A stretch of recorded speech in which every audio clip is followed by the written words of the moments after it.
Since 1986, total annual precipitation has increased by more than 10% across Michigan's lower peninsula. Not surprising when you think of early August, when record rainfall of over 7 inches hit East Lansing, forcing people to vacate apartment complexes. And late June, when a 500-year flood hit Metro Detroit, inundating freeways and homes. Many of us are paying attention to these large rainfall events for the first time. But Ingham County Drain Commissioner Patrick Lindeman says he's been watching and predicting our rainfall event growth for a while.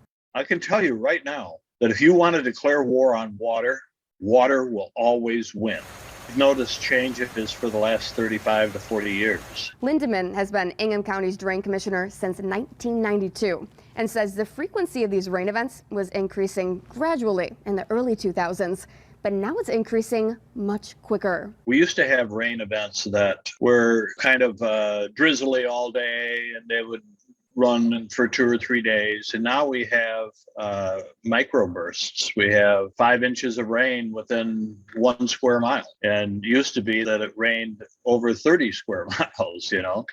Kate Madigan, director of Michigan Climate Action, explains why. I think the most helpful way to think about it is how some scientists compare climate change and weather events to a baseball player on steroids. This ball is crushed. The atmosphere essentially is on steroids, where we've seen warming globally of 1.1 degrees Celsius so far, which doesn't sound like much in a day, but on a global scale, that's a lot of energy that is trapped in the atmosphere. So warmer air holds more moisture, so that means there's more rainfall available at rain events. But Michigan's highways, storm sewers, and dams are built based on old assumptions about how much rain they would have to handle. Less rain. So how do we adapt to our new environment? We have to look at the impacts of it, and we have to start to plan to rebuild our infrastructure to accommodate. Otherwise, we're gonna suffer great losses in the future, catastrophic losses. At first thought, one might think the best way to adapt would be to change our sewer lines, build bigger pipes. But Lindeman says that would take billions of dollars that our communities simply don't have. It's just not going to happen. What can happen? Right now, Michigan's strategy is to get rid of excess water from these microbursts as quickly as possible by moving the water to the Great Lakes. But Lindeman says we should be doing the opposite. For the past 20 years as Drain Commissioner, Lindeman has been reworking watersheds and creating neighborhood wetlands like this one, the Montgomery Drain Project. This grabs and holds rainfall rather than pushing it out. You can see the ponds. They're all meant to hold back water before it goes to the river. I can hold a 2-year storm event on this 1 square mile watershed in these ponds. Lindeman's goal is to build around 50 of these projects in Ingham County.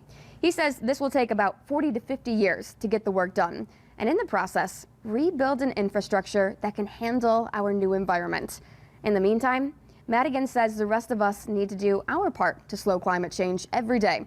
We can do this through tasks like choosing electric cars, using more solar energy, and wasting less food. There is still a window in which humans can limit the warming and avoid the worst climate impacts. But it means we need to start with aggressive and rapid and widespread emissions cuts, and we need to start right now. I don't care what you call it. Change is a-coming, you know, and it's happening. And if we're smart, we're going to change to accommodate it. According to Madigan, climate change during Michigan summers looks like more microburst rain events. But during Michigan winters, it may look like warmer overall temperatures and more polar vortex events. I'm Sarah Grimmer reporting.